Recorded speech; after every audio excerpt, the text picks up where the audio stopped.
Are you interested in rethinking humanity and its trajectory? Our summary today works with the report titled Rethinking Humanity: 5 Foundational Sector Disruptions, the Lifecycle of Civilizations, and the Coming Age of Freedom from 2020 by James Arbib and Seba, published by RethinkX. This is a great preparation to our next interview with Richard Gill in episode 274, talking about change management and these sector disruptions. Since we are investigating the future of cities, I thought it would be interesting to see how to rethink humanity. This report represents the key changes and disruptions shaping our future, and our standing at a very important time to make decisions. This is also an experiment, as I produced and generated the summary part with NotebookLM as 2 hosts dissecting the whole report. What is the future for cities? Do you want to learn more about them? Do you want to know how others think about them? Do you want to be part of the conversation?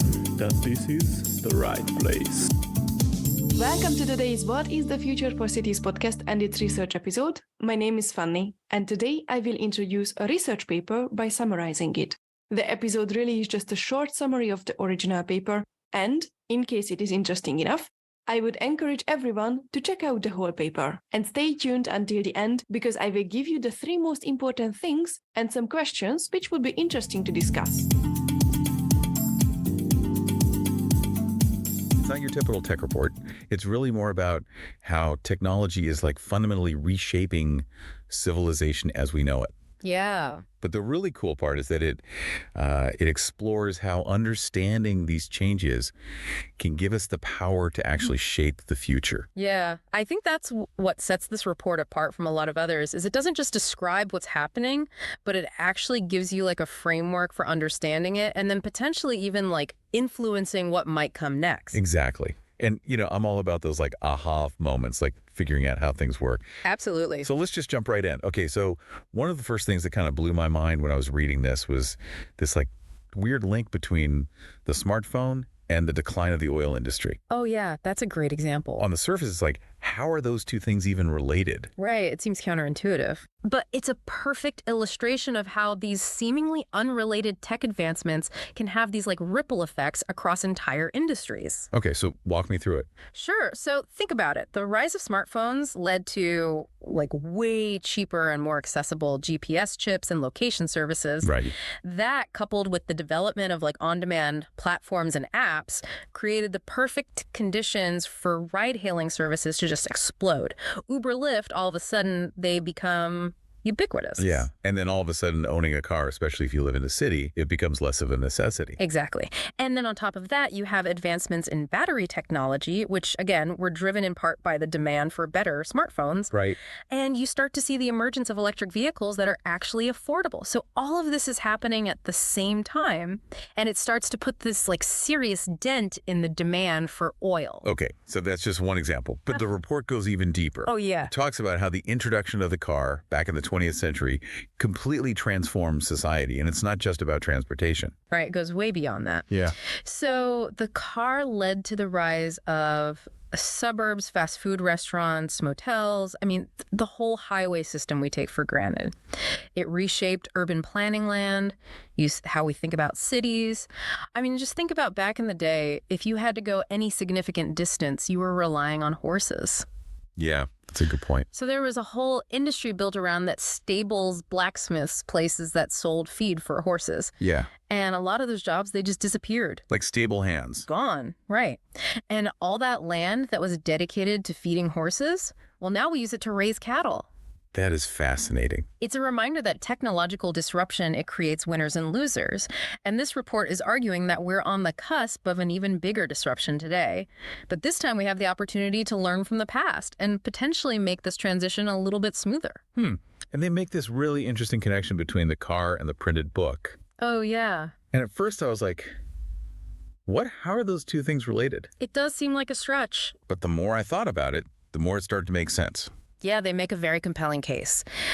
The printing press, just like the car, wasn't just a technological invention, it was a catalyst for massive societal change. Okay, so explain that to me. So before the printing press, knowledge was largely controlled by the elite, Right. by the church, by those who could read and write. The printed book democratized knowledge. It allowed ideas to spread rapidly across borders and social classes, and this led to revolutions in thought religion. It even played a role in the formation of nation states. Wow, so it's like they're saying the printing press was basically the internet of its time. Exactly. And just like the internet is doing today, the printing press disrupted existing power structures and created entirely new ways of producing, consuming, and disseminating information. It fundamentally changed how people thought and interacted with the world. Okay, so we've got smartphones disrupting the oil industry, cars reshaping society, the printed book paving the way for the internet. Right. It feels like there's a pattern here. There is a pattern. The report argues that we are at a very unique point in history. They introduce this concept of ages of humanity, suggesting that human civilization has progressed through these distinct phases. Okay. Each age has its own unique characteristics, its own set of challenges and opportunities. So what ages are they talking about? Where do we fit in right now? So they break it down like this. First, you had the age of survival, characterized by hunting and gathering. Okay. Then came the age of extraction, where we mastered agriculture, harnessed fossil fuels, and built the industrial world as we know it today. But now the report argues we're on the verge of entering a completely new era, the age of creation. The age of creation. That sounds intense. It is, and it's all driven by technology, but not in the way we might typically think. Yeah. In the age of creation, technology isn't just about building bigger and better gadgets. It's about harnessing these fundamental building blocks of nature. Things like photons, electrons, DNA, even bits and qubits. We can use these to create what we need in a more efficient and sustainable way. Okay, I'm going to need you to break that down for me a little bit more. What does it actually mean to create resources using things like photons and DNA? What does that look like in the real world? That's where things get really interesting. And that's where the report's vision of the future really starts to take shape. But I think a good way to understand it is to think about how we currently get the things we need right. Like we extract them from the earth, dig up fossil fuels, mine minerals, we cut down trees for lumber. It's all about like taking from this finite supply of resources. And that's been like the dominant model for like centuries, right? I mean, it's how we built everything. Yeah, it's how we built our cities, powered our industries. It created the modern world. Yeah. But the age of creation, it kind of flips that model on its head. Okay. Instead of extracting, we're going to be creating. So imagine like growing that lumber in a lab using just like sunlight and water. Okay.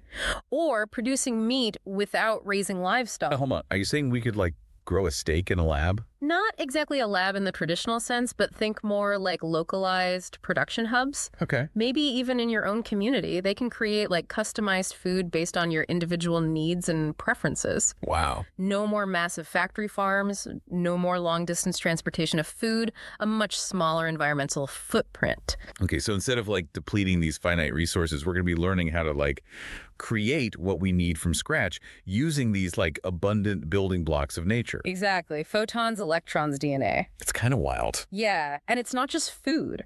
The report argues that this shift to like creation-based technologies, it's going to transform every aspect of our lives, from how we produce energy to how we manufacture goods, even how we approach healthcare. Okay, so let's dive into some of those examples. Let's talk about energy. What does an age of creation energy system look like? Think decentralized, clean, and incredibly efficient.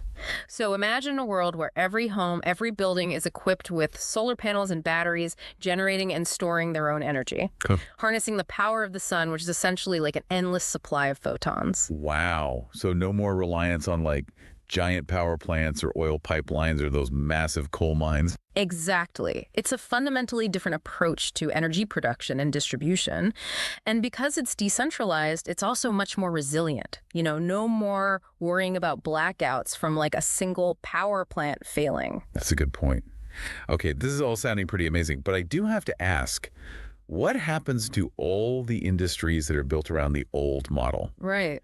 The oil and gas companies, the coal miners, all the people who work at power plants. What happens to all those jobs? That's the million-dollar question. And the report acknowledges that this transition is going to be disruptive. Yeah. There will be job losses. Some industries are going to decline. And we need to be prepared to manage that transition in a way that's fair and equitable. Right, because it's not like people are just going to give up their livelihoods overnight. There's going to be resistance. There's going to be uncertainty, potentially even like social unrest. Absolutely. And that's why the report emphasizes the importance of anticipating these challenges and putting systems in place to support the people who are affected. So investing in retraining programs, creating new economic opportunities, making sure that the benefits of this new age are shared widely. So it's not just about technological innovation. It's about social innovation as well. We have to rethink our economic systems, our education systems, even our political systems to make sure they're aligned with this new age of creation. Yeah, I think that's a really important point. We can't just sit back and wait for technology to change everything. We need to actively shape the transition. And that's going to require a collective effort from governments, from businesses, from individuals. Okay, so let's talk about what that looks like in practice. Yeah. What are some concrete actions that people can take to become active participants in shaping this future? We've talked about this whole shift from extraction to creation. And we've explored some pretty mind-blowing possibilities and acknowledged that this transition isn't going to be without its challenges. Yeah, definitely. We've covered a lot of ground. Yeah. But now I think it's time to get to the heart of it. What can we actually do to navigate this transition and actually create a future that we can all be excited about? Yeah, because it's one thing to talk about all these big ideas, but I think at the end of the day, our listeners want to know, okay, what can I do? What are the actionable steps? What can I actually do to make a difference here? Yeah, and the report really delivers on that. It gives you a very comprehensive action plan. Okay, good. It has steps that individuals, businesses, and governments can take to help shape this transition to the age of creation. Okay, so where do we start? What's step one? Well, the report says it all starts with a mindset shift.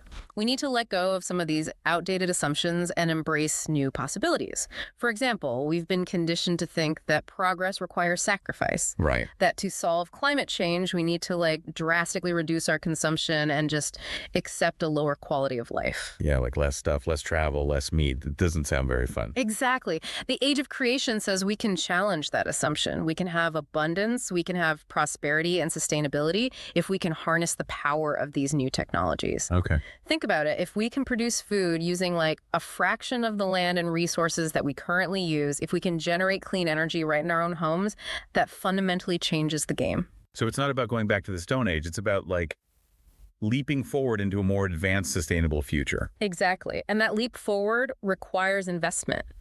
We need to shift resources away from these dying industries and pour them into building the infrastructure for this creation-based world. Okay, so less money for oil and gas, more money for solar, wind in these crazy food production hubs. Precisely. And it's not just about government funding. The report encourages individual investors to get involved as well. Okay. Supporting companies that are developing these creation-based technologies. It's like crowdfunding a better world. Exactly. But it's not just about technology and money either. Right. We need to rethink other systems as well. So, for example, the report talks about reforming our education systems. Okay. To equip future generations with the skills they need to thrive in this new age. We need to foster creativity, critical thinking, problem-solving collaboration. So less emphasis on just rote memorization, more focus on preparing young people to be adaptable and innovative in a world that's constantly changing.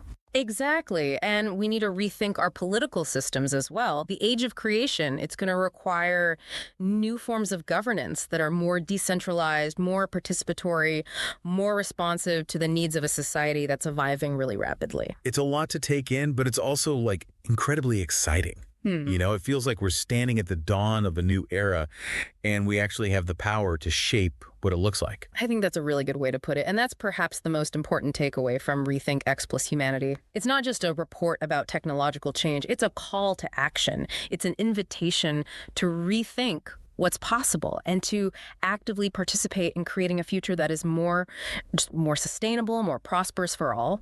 So to our listeners out there, I want to leave you with this question. If basic needs like food, energy, and shelter could be met at almost zero cost, how would your values and priorities change? Right. What kind of world would you create? That's a great question to think about. It is. Take some time to ponder that. Yeah. Explore RethinkX plus humanity for yourselves. It really is like a roadmap to a future that's just like brimming with potential, and it's up to all of us to make that a reality. What was the most interesting part for you? What questions did arise for you? Do you have any follow-up questions? Let me know on Twitter at WTF4Cities or on the WTF4Cities.com website where the transcripts and show notes are available. Additionally, I will highly appreciate if you consider subscribing to the podcast or on the website. I hope this was an interesting paper for you as well, and thanks for tuning in.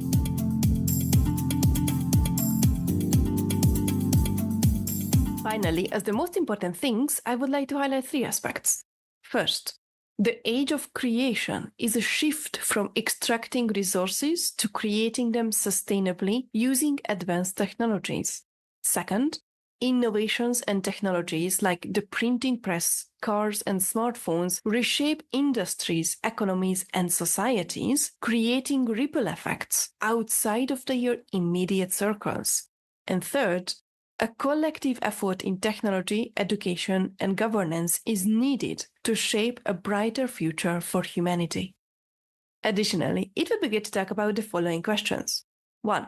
If basic needs like food, energy, and shelter could be met at almost zero cost, how would societal values, priorities, and economic systems change? 2. What changes would you make in your community to align with a world built on abundance? 3. How can you adapt your skills and mindset to thrive in the age of creation? And 4. What role do you see yourself playing in shaping a prosperous future? And please let me know whether you prefer this type of research episode where 2 hosts discuss the paper or a simple summary from me. I would like to create something which you enjoy.